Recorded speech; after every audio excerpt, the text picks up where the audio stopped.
Bonjour à tous et bienvenue pour ce nouveau Dessus du Troll, édition 52. Autour de la table, j'ai le plaisir d'être avec Aurélien. Oui, salut. Alexandre. Salut. Bonjour Arnaud. Coralie. Salut. Et Charles. Salut. Alors, et donc on est sur un canapé. Oui, on est sur un canapé. Donc vous avez eu la version cheminée, bibliothèque. Et maintenant c'est la version été. Oui. Voilà. Canicule du mois de mars. Alors en effet, donc un petit mot sur la sponsor. Donc on va remercier la carte chance de nous prêter des jeux, Xleak de nous assister, de nous fournir matériel, bien sûr Bad Geek pour nous diffuser. Vous pouvez aussi nous retrouver sur les comptes Dailymotion, YouTube, tous les réseaux sociaux, plus le site éponyme lesdessouxdutroll.fr. Bref, c'est cool. Voilà. Alors, suivez-nous et mettez-nous 5 étoiles sur iTunes. Fin du message promotionnel. Voilà, c'est fait. Donc, de quoi allons-nous parler aujourd'hui ? Donc Aurélien va nous faire un petit retour sur les FIG. Non, c'est Alexandre qui va le faire. Oui, sur le FIG, oui. Si vous changez tout en fonction du planning qui avait été prévu et soigneusement planifié. Oh, ça balance. Coralie va nous parler de Mirms ou Mirmes. Non, en fait c'est Charles. Non, je plaisante. Oui, c'est bien Coralie là, c'est bon, Oui, t'inquiète c'est pas. bien moi. Moi Ok. j'ai eu peur aussi. J'ai cru que Charles était devenu roux et tout. Justement, en parlant de De Charles. roux Et de roux, Charles va nous présenter une critique de groupe sur Battleship. Ouais, on va parler mouton. Oui, on dit bien Battleship, et pas Battleship, qui est un très mauvais C'est film. Oui, Non c'est mais vrai. surtout que Battleship, on s'attend à des bateaux. Et non. Et pour non. finir, un petit dossier sur Aurélien, sur les derniers jeux. Un dossier sur Aurélien. Non, je vais pas vous parler de ma vie, ça serait un peu chiant. Non, je vais vous parler des jeux du moment, tout simplement. Les jeux du moment. Ah, tu vas non, faire je un ne ferai jingle. pas un générique. Ok. Pas de Le jingle. jingle, jeu Donc- du moment. On va commencer à ma gauche. Oui, en fait, on en a déjà pas mal parlé pour c'est le Festival international du jeu de Cannes, c'est fini tout Et récemment oui. là. On en a parlé dans le shortcast avec Charles pour les As d'or principalement et pour un peu cocktail aussi. Oui. Mais maintenant, on va s'intéresser au jeu. Donc, je vais juste faire un petit tour rapide de ce qu'était le FIG cette année niveau jeu et surtout les deux principaux qui sortent du lot, on va dire. Alors tout simplement, on a Splendor de Cowboys. Alors les fameux Cowboys, c'est ceux des anciens de Oui, d'autres les Space Cowboys. les Space Cowboys, ouais. Ouais. Pour reprendre un peu le nom du film où des vieux ressortent dans c'est une l'espace. grosse référence. Voilà, donc vu que c'est des vieux de la vieille du jeu qui se sont dit tiens, on va recommencer une nouvelle maison pour essayer de sortir un peu des trucs qui sortent. Disons que c'est le noyau d'Asmodée qui décide de refaire une société. Voilà, en gros, en très très gros. Donc ils ont présenté un jeu Andorre qu'on attend beaucoup. Grosse mécanique, jeu pour adeptes du jeu très velu, comme certains aiment dire. Et ils étaient présents pour présenter ça. Le jeu a beaucoup plu, il a été pas mal joué. On en attend beaucoup. Deuxième chose qui a beaucoup marqué, c'est Miniville. Alors, Miniville. Ça fait nom de jeu Facebook, ça. Oui, un petit Voilà, peu. hein. oui, ça fait un peu beaucoup jeu Facebook, mais en fait, tout simplement, c'était une des stars, on va dire, du salon. C'est un jeu chez Monster Game à qui on doit les précédents succès, j'aimerais bien dire Corio et Gozu. Ah, donc ça va être bien. Voilà. Donc c'est un jeu globalement familial, j'aimerais bien dire, mais qui pousse un peu. Donc comme choisit toujours cet éditeur. Et pourquoi je dis que c'était un peu la star du salon ? Parce que il a été annoncé d'une part par l'éditeur de façon assez importante, avec de la place sur les stands, beaucoup de jeux à tester. Et le jeu est bon, donc forcément ça marche bien, les gens en font de l'écho et ça fait pas un peu, on essaye de vendre quelque chose. Et pour une fois que un jeu est aussi mis en avant et que c'est pas un jeu à licence, ça fait très plaisir. Donc je finirai par redire pour ceux qui n'écoutent pas le shortcast et qui devraient, parce que Même si C'est récemment l'essentiel de la la qualité vie. audio est un peu basse parce qu'on change de technique, mais ça va revenir bien. L'As d'or, cette année, les As d'or le choix sont très bons. Je vais y revenir dans mon dossier. Voilà, tu vas revenir dans ton dossier, mais voilà, c'est c'est que c'est approuvé. une très bonne année. Hmm. Voilà, c'est vraiment une très bonne année. Donc, Bah, il passe pas à continue. côté des grands classiques. quoi. Voilà, il y a Bruxelles de toute façon. Et voilà. Et c'est tout pour cette petite présentation. On aura le temps de parler de tous ces jeux présentés plus en détail, tout simplement parce qu'ils arrivent très vite. Un peu comme les tendances qu'on a sur beaucoup de choses, c'est que ces salons ont beaucoup plus tendance à présenter des jeux qui vont sortir très vite plutôt que des jeux qui vont sortir dans 2 ans. Voilà. Là, vraiment, on a des jeux qui ont des dates de sortie 3 mois plus tard. Donc au final, c'est pas tout mal. Et par contre, le off est toujours aussi fourni de prototypes en tout genre, mais ce serait tellement long d'en parler que voilà. Ouais. Alors à ce propos-là, il y a Gus & Co, ils ont fait un article dessus extrêmement intéressant sur FIG en parlant de tous les aspects de ce salon. Je vous conseille d'y aller. Donc c'est le site Gus & Co qui est très bien référencé par Google, donc il n'y a pas besoin de donner l'adresse mail web. Ah bah Oui. Merci, c'est Alexandre. toi, c'est toi. En fait, j'étais en train de me remémorer le prototype de Bruxelles en me disant c'est un bon jeu. Oui, Un petit peu compliqué. Bruxelles qui est passé au CNJ, c'est sur ça en fait. Oui, tout Ouais. à fait. Donc un jeu sur l'art moderne bruxellois, un truc comme ça. C'est ça exactement. Ouais. Alors, un petit sujet plus léger, Coralie, Mirms. Mirmes, Mirmes. qui est pas forcément plus léger et qui est un Non. peu en concordance avec ce que Alex a dit, c'est que Mirmes avait été primé dans des précédents As d'or. Oui, oui. Il a été primé dans plein de trucs, non? Oui. Oui, bon, C'est un jeu très très. voilà, qui a Ouais. été très primé. C'est un peu un Seven Wonders de ce point de vue-là, quoi. Il a un peu tout gagné. Et qu'on Non. vous en a déjà énormément parlé, mais qu'on n'avait pas pu mettre la main dessus vu qu'il était en rupture de stock, très souvent. Donc on a réussi à s'en procurer un, et donc... Disons qu'on a harcelé la carte chance jusqu'à ce qu'ils aient une commande et qu'elle arrive. C'est ça. Et donc on a réussi donc, à enfin pouvoir y jouer. Donc je vous fais un petit récapitulatif. Donc Mirmes de l'auteur Johan Levet, éditeur Istari, sorti en 2012. Donc on a pu se le procurer qu'en 2014. C'est de 2 à 4 joueurs. Ça dure en moyenne 75 minutes. Ça dépend du nombre de joueurs. Et c'est pour environ 40 €. Donc le principe de base de Mirmes, c'est un jeu à points de victoire, classique, hein, et on joue des petites fourmis. J'imagine que Mirmes a peut-être un lien étymologique. C'est un nom de fourmi qui est très répandu. Voilà. Donc, Du pont chez les fourmis. voilà. Donc vous jouez des fourmis, mais plutôt un peu un jeu de gestion de fourmilière. C'est-à-dire que chaque joueur a sa propre petite fourmilière, et on a donc le monde au-dessus où on pourra aller récupérer donc des récoltes, des ressources. Voilà. Donc, je sais pas trop par où commencer. Peut-être commencer par la gestion de votre fourmilière. Dans votre fourmilière, donc, vous avez plusieurs chambres, comme dans une fourmilière, où vous avez donc la production de larves, où vous avez la production d'ouvrières, de soldats, et où vous avez donc aussi la chambre des nourrices, qui sont en fait un peu vos superviseurs de fourmilière pour pouvoir produire ces autres ressources de fourmis. Donc en gros, le jeu se déroule comment? Ça se déroule en 3 années, qui se base en 4 saisons, Ça me rappelle Seasons. avec des dés qui C'est le seul point représentent des saisons. Oh, tiens, C'est bon, tu me l'as vendu, on y joue quand? avec un dé qui représente chaque saison, pour pouvoir en fait avoir un pouvoir spécial par saison. Sauf l'hiver. Sauf l'hiver, qui est une saison morte vu que c'est l'hiver. En gros, les Voilà.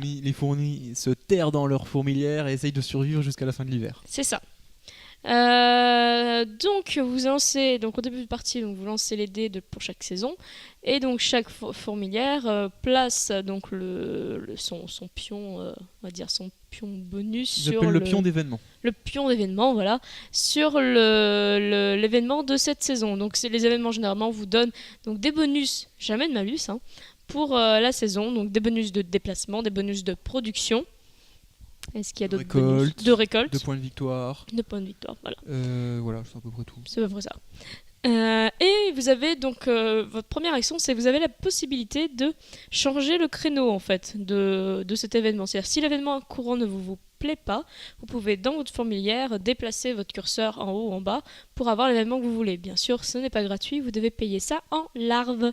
Oui, c'est un peu du trafic de larves de fourmis. J'aimerais bien une nouvelle voiture. Ça vous fera 5 fœtus, monsieur. C'est ça, c'est à peu près ça. Donc ensuite, vous choisissez donc toujours tout le monde en même temps. Hein. Pour l'instant, il n'y a pas de tour à tour. Vous choisissez en gros ce que vous allez faire à votre période de production, on va dire ça. C'est un nom. Ou c'est la phase des naissances. La phase de naissance. Et en fait, ouais, c'est ça, c'est la période de production, on va le dire comme ça. En fait, tu affectes tes nourrices à différentes zones pour produire soit des ouvrières, soit des soldats, soit des larves. Et tu les produis après. Ou aller dans l'atelier aussi. Ou aller dans l'atelier pour... Mais ça, c'est plus tard. Ça sera joué plus tard. Donc voilà, donc chaque joueur décide où placer ses nourrices. Et donc ensuite, c'est la phase de... La phase ouvrière. Ouvrière. Ils sortent... Il faut peut-être déjà les produire, il faut aussi les oui, faire bah, naître. c'est dans la même Voilà, phase. dans C'est la dans la même phase. Vous faisiez naître donc vos larves. Oui, c'est pas très français. Vos larves, vos soldats, vos ouvrières. Et ensuite, c'est la phase ouvrière qui est celle-là. Et donc, c'est chacun son tour. Donc, il y aura un premier joueur pour ça. Et donc, la phase ouvrière, il suffit de prendre votre petite ouvrière et de sortir dans le monde extérieur qui est gigantesque. Oui, enfin qui est gigantesque suivant le nombre de joueurs que vous êtes. Oui, voilà, le plateau s'adapte suivant le nombre de joueurs. Donc vous avez un endroit de sortie donc, de votre fourmilière et vous avez donc un plateau composé d'herbes, de terre, de pierres, de champignons et d'ennemis. Donc d'ennemis entre guillemets, hein, parce que les coccinelles c'est pas très violent. Vous avez donc des coccinelles, d'autres fourmis ou c'est des moucherons? Non, c'est... je sais plus. Je sais plus Alors il y a des araignées, des coccinelles et, celui araignées. du milieu, les petites bêtes noires, je sais plus c'est quoi. C'est écrit dans la règle, mais je me C'est rappelle des plus. espèces de grosses fourmis. Donc, et donc vous avez tout ce petit monde dehors et votre but, donc ça va être essayer de ramener des ressources pour votre fourmilière. Et pour cela, vous avez donc plusieurs choix. C'est soit donc attaquer ces fameuses bestioles sur le plateau de jeu, qui nécessitera des soldats. Donc suivant les ennemis et chaque ennemi vous rapporte des provisions ou des points de victoire aussi. C'est un jeu à point de victoire. Bah oui, c'est ce que j'ai dit en premier lieu. Ouais, c'est mais le premier mot que j'ai dit. D'accord, C'est un non, jeu c'est à très point de bien. victoire. Est-ce que ce jeu est sponsorisé par Francis Weber? Parce que là, ça me fait vraiment penser à l'adaptation Il ne me vidéoludique. semble pas. Parce qu'elle ne pense pas. Non. Enfin, ce Non, n'est non, pas... mais Et Bernard. Hein. Ah, Et c'est Bernard. Du tout, mais mais c'est un thème qui reste rêveur.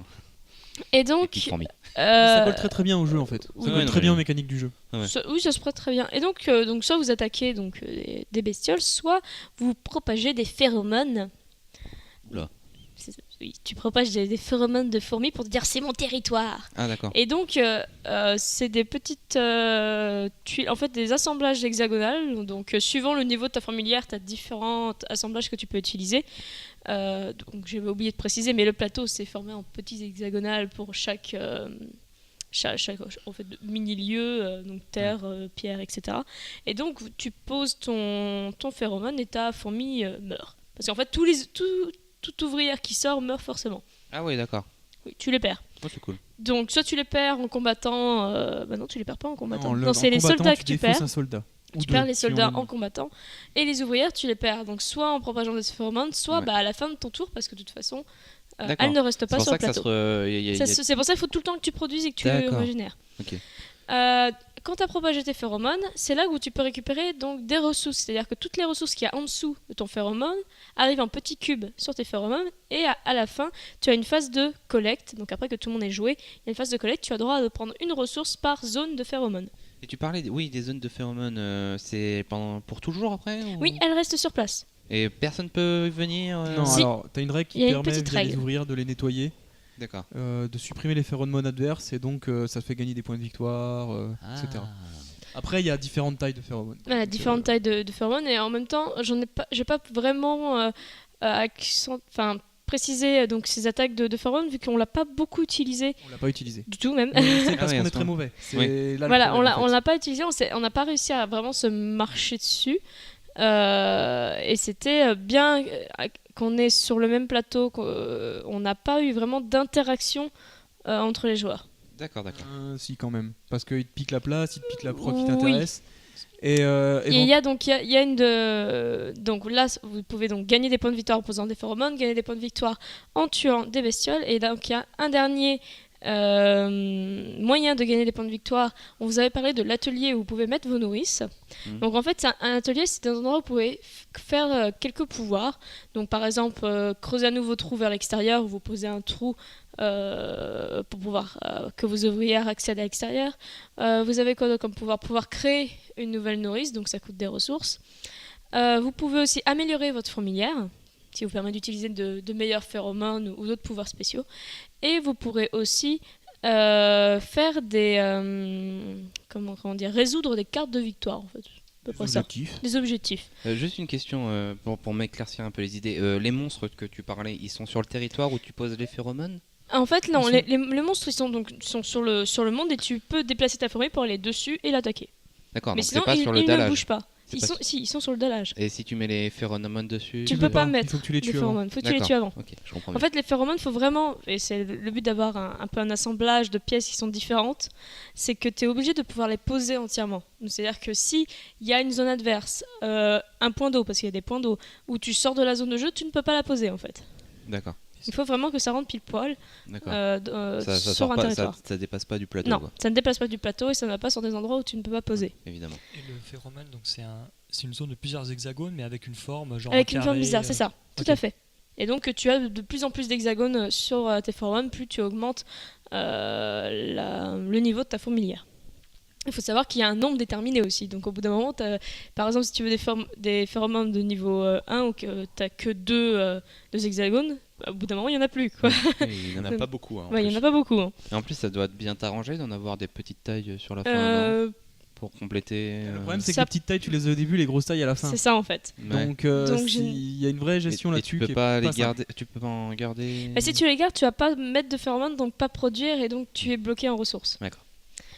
Et donc je disais, le dernier endroit où tu peux gagner des points de victoire, c'est résoudre des objectifs. Et ces objectifs sont donc tirés au hasard au tout début de la partie, où il y en a 6. On est obligé de résoudre, en fait il y a 3 niveaux, on est obligé de résoudre les niveaux dans l'ordre, c'est-à-dire que si tu peux pas faire un niveau 2 si tu n'as pas fait le niveau 1. Et donc tu as plusieurs choses, donc, soit tu dois combattre de bestioles, soit, qu'est-ce qu'on avait eu d'autre, donner des ressources. Et Faire un grand chemin. faire un grand chemin, et je crois qu'il y a d'autres, enfin voilà, il y a d'autres objectifs. Il y en a 6 ou 7 types différents. Et la particularité, c'est que la première personne à faire cet objectif gagne donc le maximum de points de cet objectif. Donc je crois que c'est quelque chose contre 6, 9, 12. Et la D'accord. deuxième marquera que 4 points, tout le temps, À 3 joueurs. à 3 Alors, joueurs. 4 joueurs, c'est 3 points. Et à 2 joueurs, c'est 5 points. C'est ça. D'accord. Donc en fait, si tu n'es pas la première personne à avoir fait l'objectif, tu gagnes moins de points. D'accord. Et par contre aussi, et c'est quelque chose que moi j'ai eu du mal à appréhender et je me suis fait avoir, c'est que tu utilises les mêmes pions que les nourrices. En fait, tu as donc différents pions, donc tu as les pions fourmis qui servent pour les pions soldats et ouvrières, et tu as les pions nourrices qui servent donc pour les nourrices et pour marqueur de ces objectifs en fait. Et si t'en as plus, t'en as plus. Donc tu peux plus résoudre D'accord. d'objectifs ou tu peux plus produire de nourrice. En fait, et c'est un équilibre entre production de nourrice et objectif.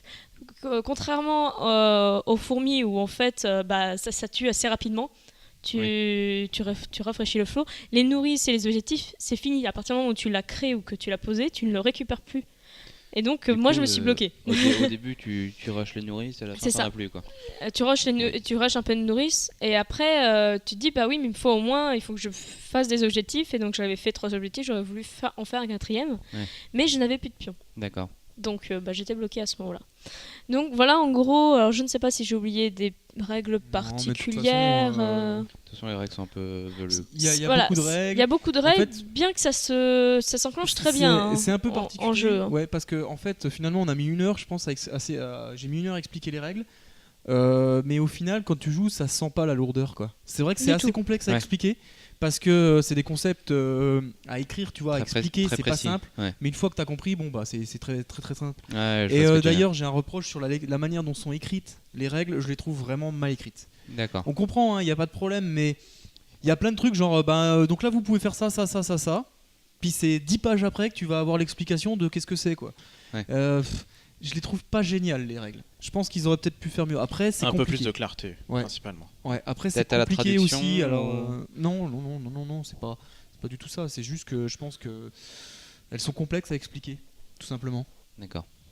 Puis Même si elles sont faciles à jouer. Et même, il y a quelques endroits où il y a des aides de jeu donc sur le plateau, et même ces aides de jeu ne sont pas très Il compréhensibles. y a en deux fait. trois aides de C'est en jeu pas claires. pictogramme et on regarde et ça ne saute pas aux yeux qu'est-ce qu'il y a à faire en fait.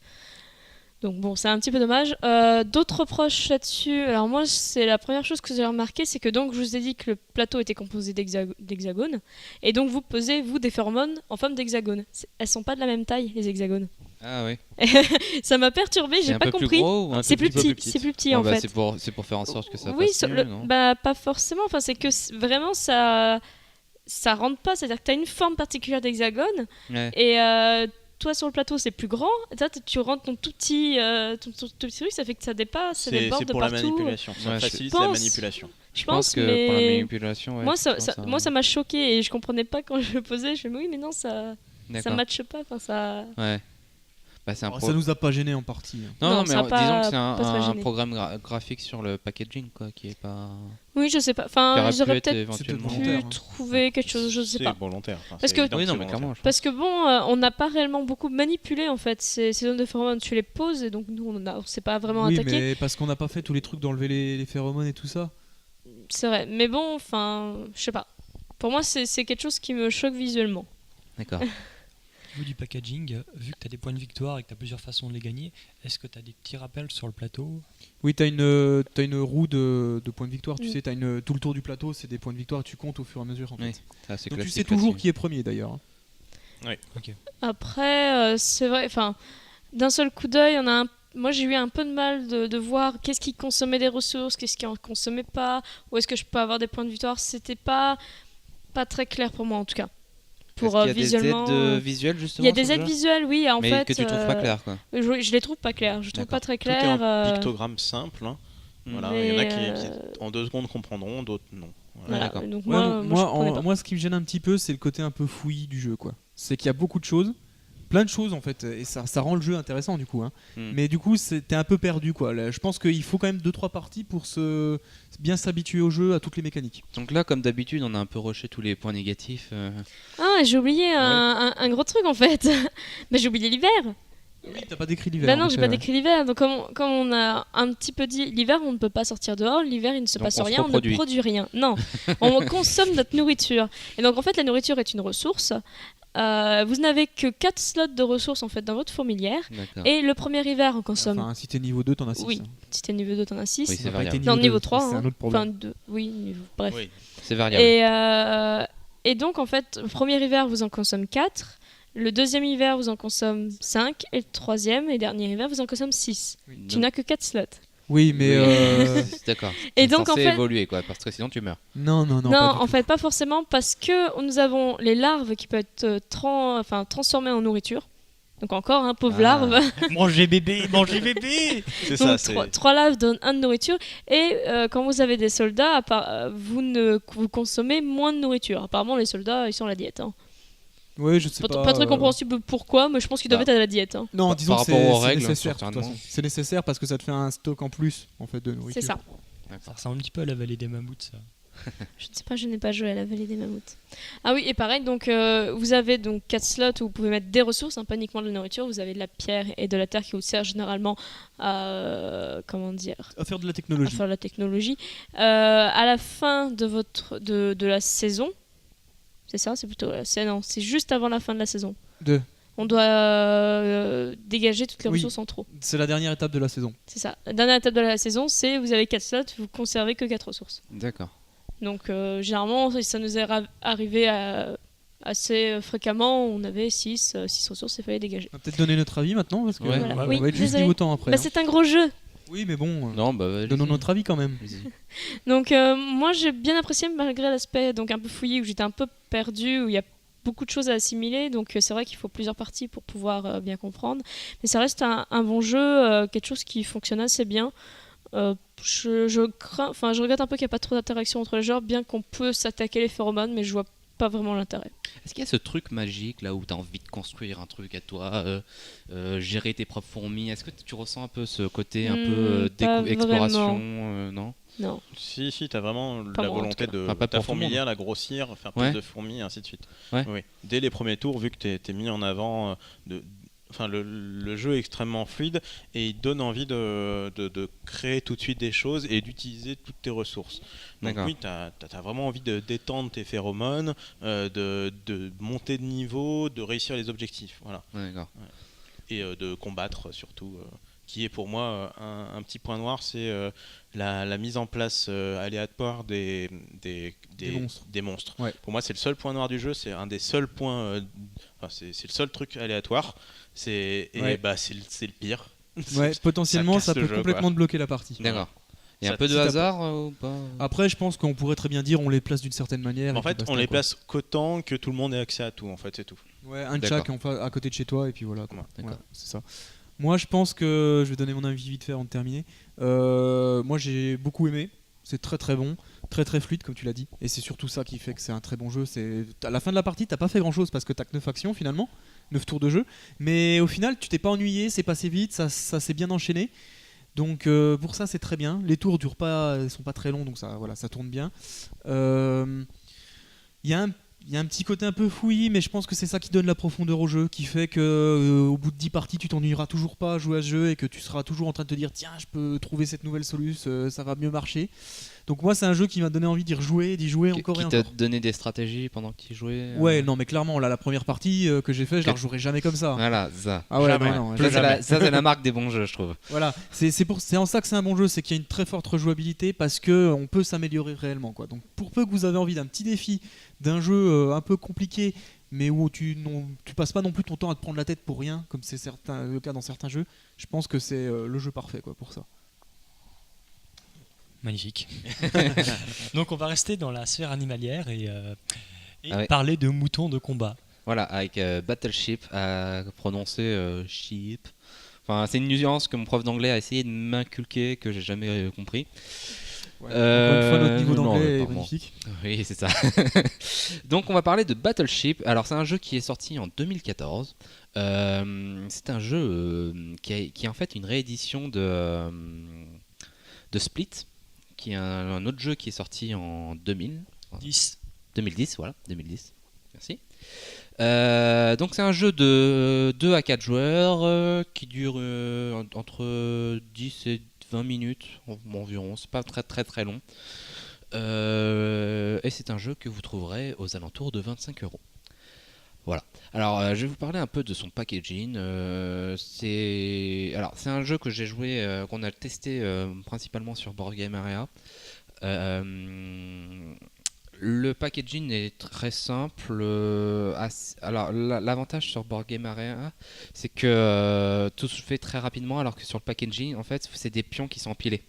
Donc, quand tu veux les splitter, j'en reparlerai plus tard, de 16, d'un tas de 16 jusqu'à 2 tas de 1 à 7, l'autre à 9, c'est pas forcément évident à manipuler. Parce que le packaging de Splits était dans la lignée des jeux Jacques Taléa, donc c'était du cuir et du bois, Ouais. donc surtout des gros trucs de bois. Ouais. Et justement, c'était la richesse de cet éditeur, c'était que la manipulation était aisée. Voilà. Ensuite, je connais pas le packaging. Là, on de l'a Chip. perdu parce que c'est clairement des pièces en carton. Ouais, c'est des pions classiques, quoi. C'est des pièces en carton imprimées. Alors, on va parler un peu du jeu qui se déroule en 3 phases. La première phase, ça va être, on va créer un terrain. Donc chacun son tour. Donc je disais c'est entre 2 à 4 joueurs. Donc imaginons on joue à 2. On va placer 4 pièces de 4 hexagones. Oui, c'est ça. Oui, je on confirme. comprend, hein. Donc 4 hexagones mis de bout à bout, ça fait des formes un peu de losange, si vous voulez. Et on va les placer comme ça. Et un autre joueur va les placer adjacentes directement. Et il va falloir que ça forme une map au bout quand tout le monde a placé ses 4 pièces. Pourquoi 4 Sachant que tu peux laisser des trous dans le plateau. Sachant qu'on peut laisser des trous, évidemment. Et que la condition finalement pour que ça soit adjacent, c'est juste que ça soit positionné sur une. Sur une arête en commune. C'est Voilà. ça. Donc voilà. Donc tu as une carte de phéromone ensuite. C'est un peu ça, ouais.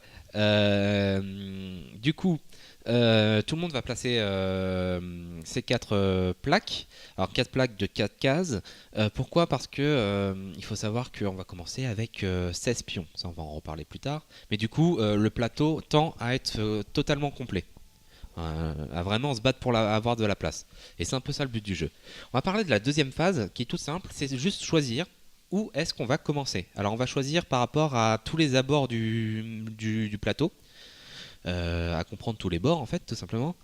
Du coup, on va placer sur un des bords, à savoir que les trous qui sont au centre, évidemment, ne sont pas des bords.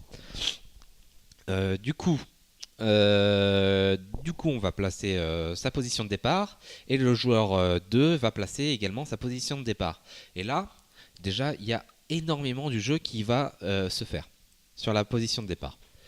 Notamment si vous avez des plateaux très complexes. Alors ça, c'est quelque chose que j'ai vérifié au bout de quelques parties.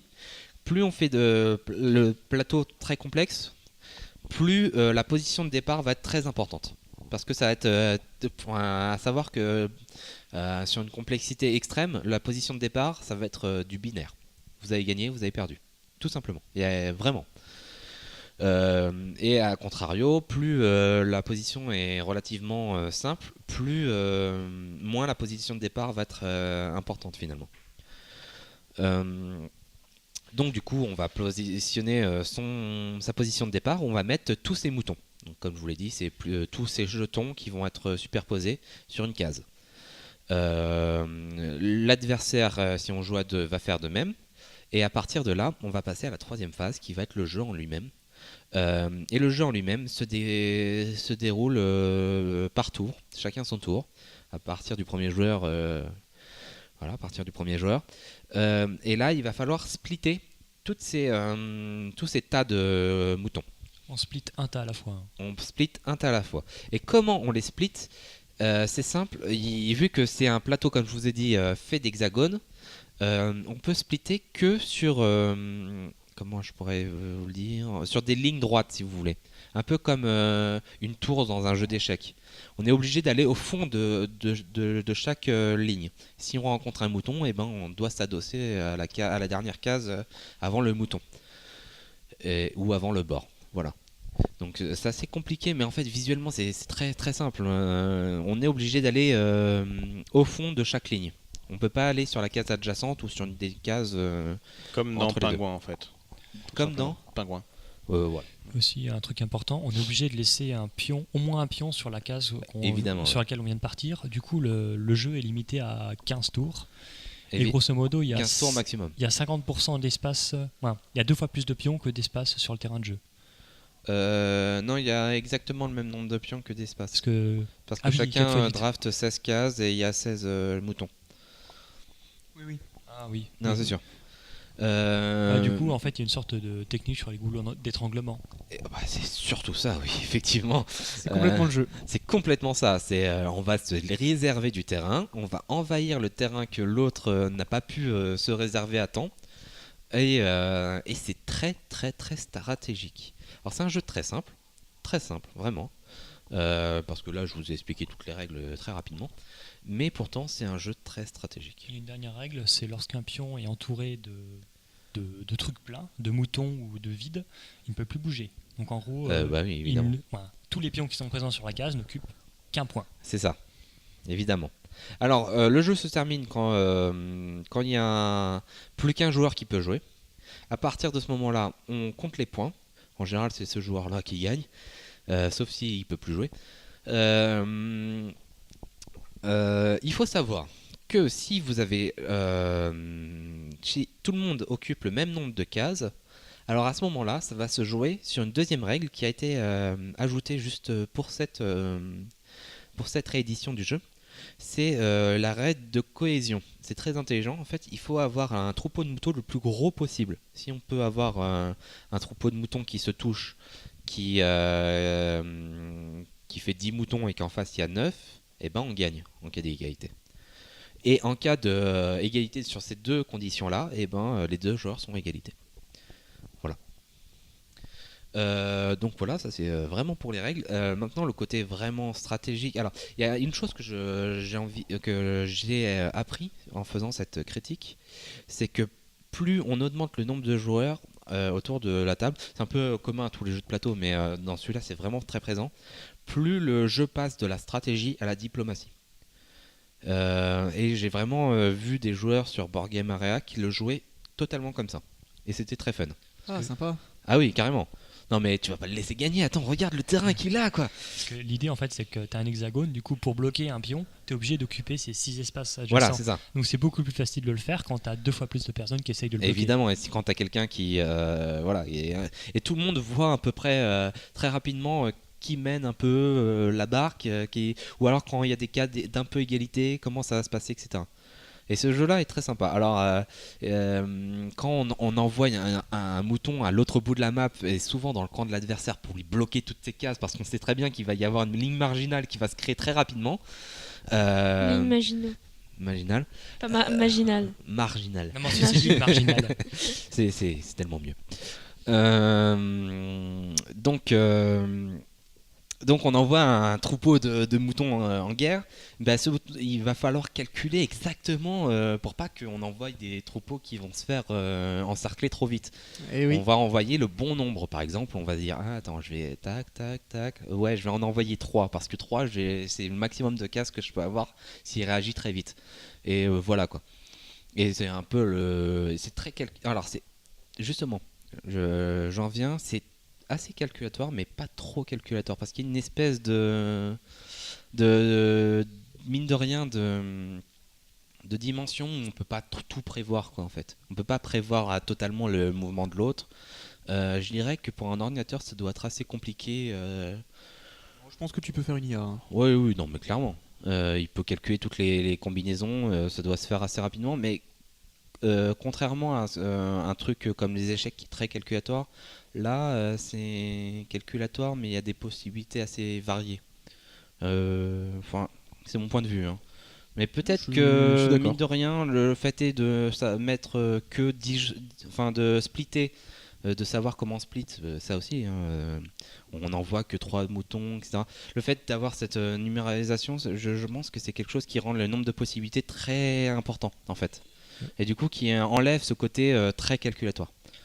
Enfin, c'est mon avis. À noter aussi qu'il existe une variante beaucoup plus agressive, oui. Où en fait on peut s'amuser à casser les pions de l'autre, et lorsque 2 groupes se rencontrent, c'est le groupe qui a le moins de pions qui gagne et qui mange l'autre. D'accord. Du coup en fait la tour, l'empilement de moutons devient une cible prioritaire. Avant on essayait de la bloquer, maintenant on essaye de la manger. Le jeu est plus rapide et ça change complètement le jeu. Ah ouais, c'est une variante assez agressive effectivement. Ouais, et du coup s'il y a une égalité entre les moutons, je sais pas. Je pense qu'on applique toujours les mêmes règles parce que c'est une variante. Oui, un statu quo. Ouais. D'accord. Bah voilà, j'ai fait un peu le tour par rapport à ce jeu-là. Allez, ton avis. Alors, bah, votre avis? Bah, alors moi j'ai pas joué énormément, j'ai fait quelques parties, mais j'ai bien aimé. Je trouvais ça assez sympa. C'est surtout que ça se joue vite. Ça fait partie d'une tendance des jeux de plateau actuels qui est de faire un jeu très, très simple, vraiment. Facile à expliquer, très sobre, avec le moins de packaging possible. Et qui pourtant, mine de rien, a une vraie profondeur. Oui, voilà. Il y a vraiment une tendance là-dessus. Ouais, bah, ce jeu le remplit parfaitement le contrat pour le coup. Moi j'ai beaucoup aimé. J'y rejouerai sans doute. Ouais. Moi je trouve que c'est dans la lignée de ce que l'éditeur propose. Alors ils sont toujours axés en fait jeux abstraits de réflexion sur des plateaux avec des pions et genre vraiment de la construction, pas de la construction de plateau, mais poser des pions sur un plateau. Et donc en fait, lorsqu'on regarde les jeux voisins qui ont été réalisés par le même éditeur, Mana, Giges, Gabon, Exic, on retrouve pas les mêmes mécanismes, mais on retrouve ce même thème. Et ce que j'adore, c'est que c'est un éditeur qui fait des jeux, pas pour les moutons, pour le cola, mais des jeux avec des matériaux de qualité. Donc le jeu que tu pourrais poser dans un salon, par exemple. D'accord. Voilà. Sinon, j'aime bien, c'est énergique et c'est facile à prendre en main. Et je pense qu'il y a des capacités, il y a une courbe d'évolution qui est assez grande. Je suis d'accord. Enfin, assez constante. Effectivement. Moi, c'est mine de rien un coup de cœur. Je m'attendais pas à un tel niveau sur ce jeu, qui finalement est très simple. j'apprécie beaucoup et certainement que je vais y rejouer sur Board Game Area. Vas-y Alex, qui a joué aussi. Oui, c'est bien, mais je trouve qu'on est noyé par le nombre d'actions possibles et le nombre de possibilités, ce qui fait qu'on va prendre une décision qui finalement n'était peut-être pas la bonne à ce moment-là. Et c'est bien, mais en gros, faut avoir dans l'esprit qu'on peut faire des erreurs même en pensant. C'est beaucoup plus complexe à 3. Ouais. Je sais que tu as joué que à 3. Non, j'ai fait des parties à 2 et à 4. Ouais. C'est toujours la même chose en fait. Voilà, c'est que en gros, c'est un jeu où les premiers tours sont relativement importants, mais on peut faire des erreurs en pensant pas se tromper. C'est surtout ça le truc. Il faut avoir une très bonne vision de l'espace dans ce jeu-là. Bon, en regardant l'heure, on va passer le micro à Aurélien. C'est bon, j'ai le temps. Donc les jeux du moment, que faire dans les 3 prochains mois? Alors, en fait, l'idée c'était que je me suis dit que bon, on vous fait tous les jours, tous les épisodes, pas mal de critiques et on commence à en avoir fait beaucoup. Et je me suis dit que ça serait intéressant peut-être de faire un petit récap des 4-5 bons jeux qu'on a eu l'occasion de critiquer et qui sont quand même assez récents, puisque évidemment je vais pas vous ressortir des jeux qui ont 10 ou 15 ans. Ceux-là, c'est des classiques et en général, ils sont déjà très très connus. Mais avant de commencer par ça, je vais quand même refaire un petit rapide récapitulatif des 2 gros prix qui ont été donnés ces derniers mois. Donc vous avez normalement entendu ça en shortcast, donc je vais pas m'étendre dessus, je vais juste rappeler les gagnants. Et je vais vous dire tout ça surtout parce que en fait, ces 2 gros prix sont des prix auxquels on peut faire confiance.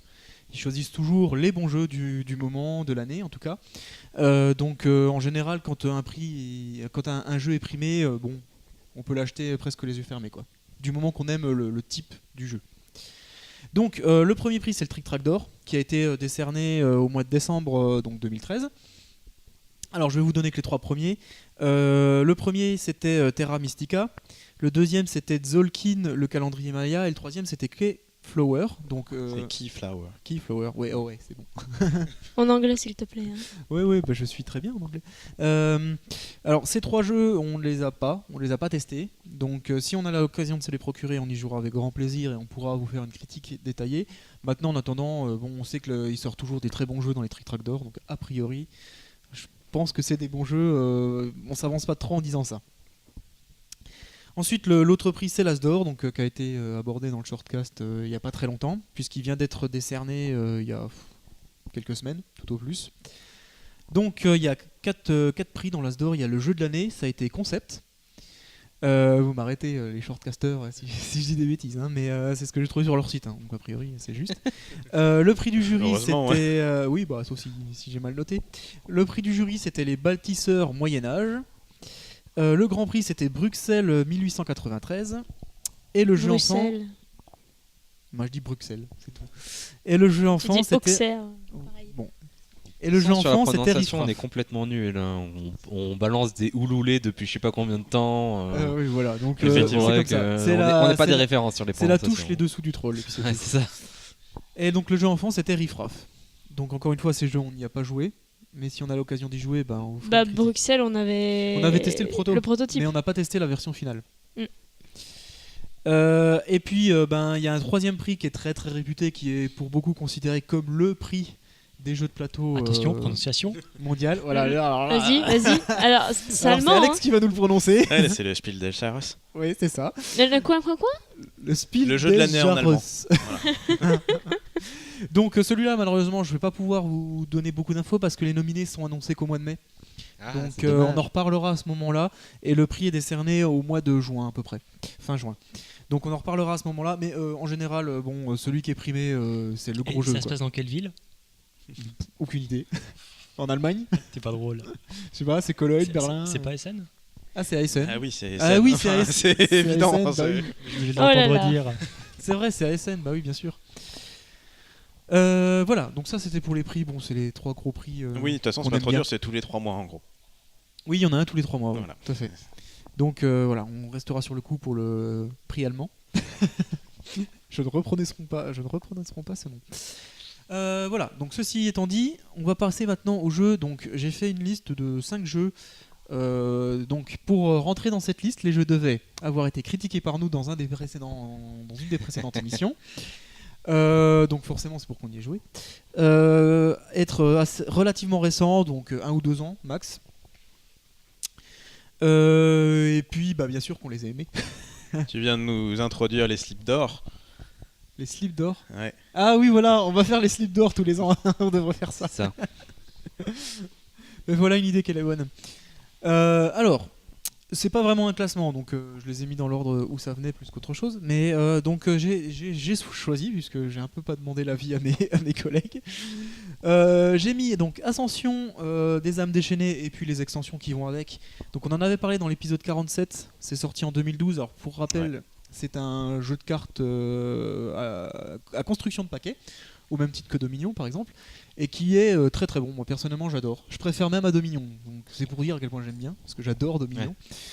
Et il marche vraiment très bien.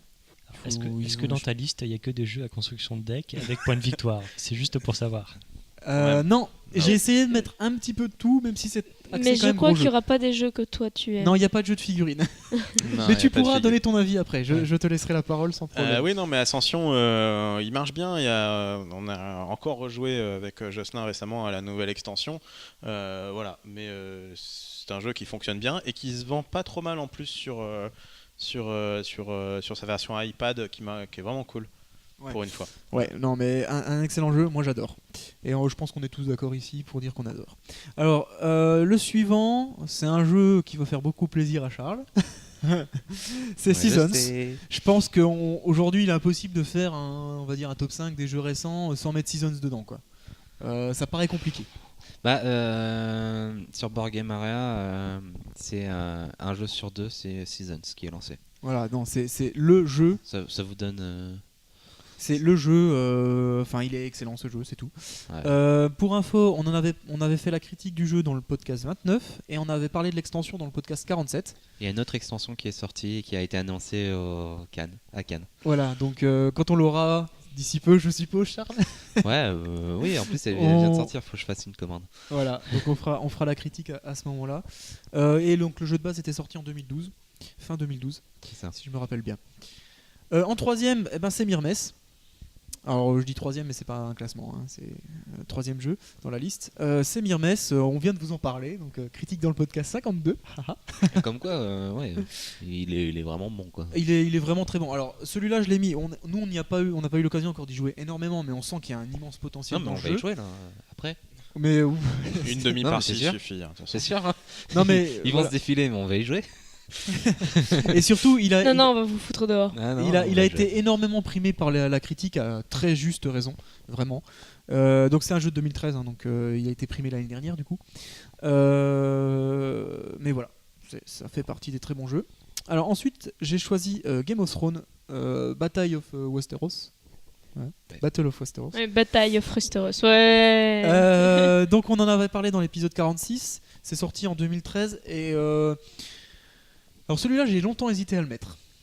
J'ai longtemps hésité parce que c'est un très bon jeu, il n'y a pas de souci, ça tourne bien, ça se joue bien, mais je me dis est-ce que c'est vraiment un jeu que j'adore autant que ça? Ouais. Tu vois?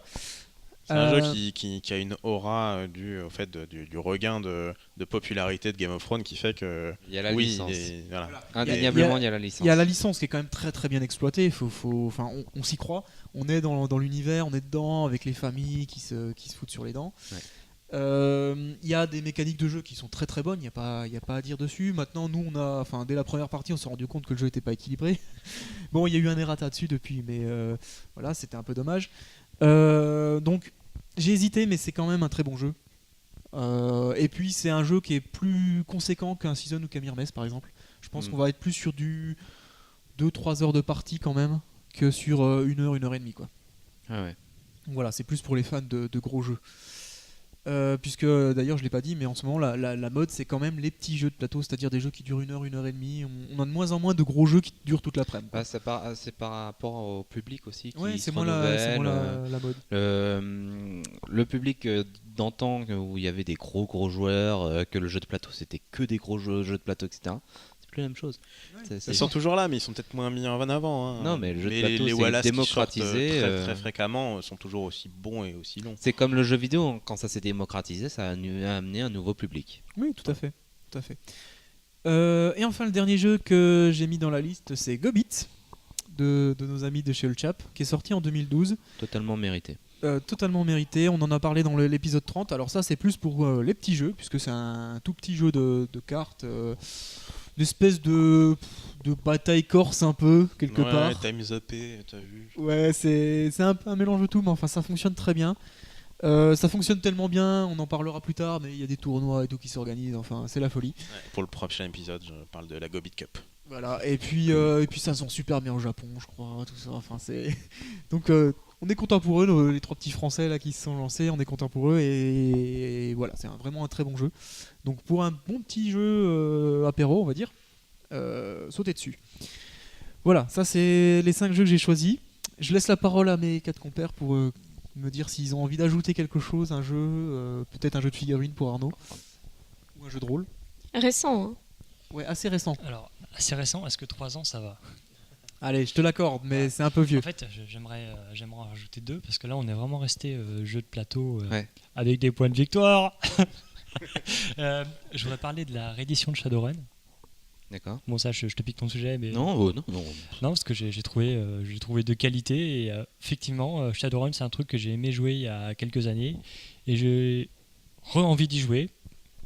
Bon, ensuite, c'est vrai qu'il y a plusieurs produits qui sont sortis à côté, comme le jeu vidéo, mais en tout cas, j'ai trouvé cette réédition très très bonne. Voilà, donc Shadowrun, on en avait parlé dans je sais plus quel épisode, mais C'était il y a 10 épisodes environ. ouais, ça 10 doit ou être 15. une quinzaine d'épisodes. Tu Ouais. fais aussi bien d'en parler que c'est pas tellement ma cam Shadowrun, donc vas-y. Ouais. Et je vais parler d'un autre truc qui est encore moins ta cam, mais à la limite, je suis le seul à kiffer. C'est Malifaux, 2ème édition. Ah, ça, on en a parlé dans le 50. Il y a 3 épisodes, 2 ou 3 épisodes. Ouais, c'est ça. Ouais. En fait, le truc, c'est que moi, j'avais joué à l'édition 1 très, très peu, 1.5 un petit peu plus, et là, la 2 qui est sortie il y a quelques mois, elle est vraiment bien, les sculptures déchirent. Bon, bref, je sens le potentiel. Ok. Alex, est-ce que tu veux ajouter quelque chose? Moi, mon slip d'or, c'est Room 25. Ah oui. Parce que je crois que tu l'as oublié et pourtant on en je a beaucoup parlé. Hein. Alors, je l'ai pas mis dans la liste parce que il est excellent, mais pour moi, il est pas aussi bon que ceux que j'ai mis.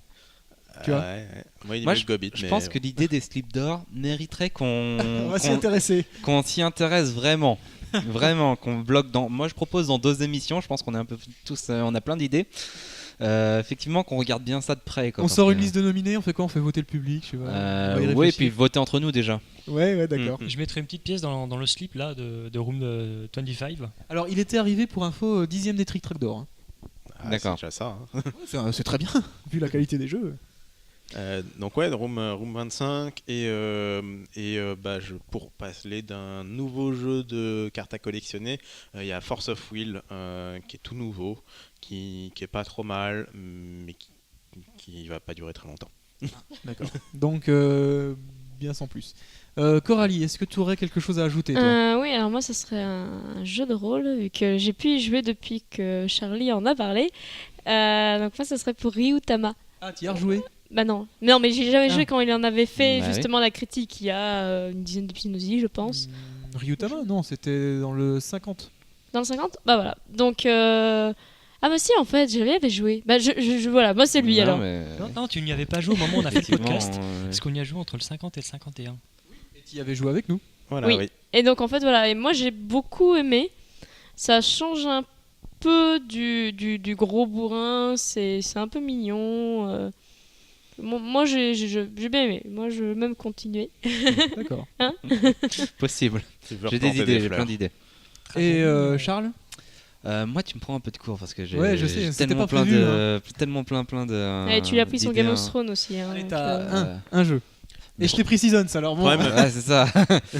Bah écoute, vu que j'ai pas trop d'idées, je vais repartir sur Battleship parce que c'est vraiment un jeu que j'ai apprécié. Ouais, et pourtant, C'est le con, nombre de choses qu'on sort en shortcast sur les bons jeux Kickstarter, Hulu, Ah ouais, non mais. Indiegogo et compagnie. Je vais pas parler des jeux de Kickstarter, mais parce Alors- qu'ils sont pas encore sortis. Mais Je rappelle les conditions, faut qu'on y ait joué. Hein. Ouais, oui, ça, oui, il c'est- faut qu'on y ait joué. hein. et qu'on y ait fait la critique. Non, non, je vais rester sur Battleship parce que c'est vraiment une bonne surprise. D'accord, très bien. Et ben voilà. C'est tout ce que j'avais à dire, donc je rends le Bah, micro. pareil. Bon, moi, je vais rendre le micro pour vous souhaiter une bonne soirée. Ou quelle que soit l'heure de la journée. Hein. Merci de nous avoir écoutés. On se retrouve d'ici 2 semaines. Coucou, bye bye, tout ça. Salut. À bientôt. Salut. Plus.